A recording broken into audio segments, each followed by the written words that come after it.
વલસાડ જિલ્લાના ઉમરગામ પોલીસ સ્ટેશનમાં ફરજ બજાવતા બે હોમગાર્ડ કર્મચારીઓને એન્ટી કરપ્શન બ્યુરો લાંચ લેતા પકડી પાડવામાં આવ્યા છે.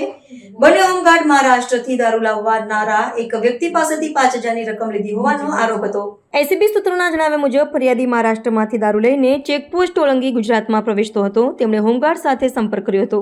બંને લાંચિયાએ ફરિયાદીને જણાવ્યું હતું કે ચેકપોસ્ટ પરથી દારૂની હેરફેર કરવા માટે તેમને માસિક રૂપિયા 5,000 ચૂકવવા પડશે. જ્યારે ફરિયાદીએ આ રકમ આપવાનો ઇનકાર કર્યો અને તેમણે એસીબીનો સંપર્ક કર્યો હતો.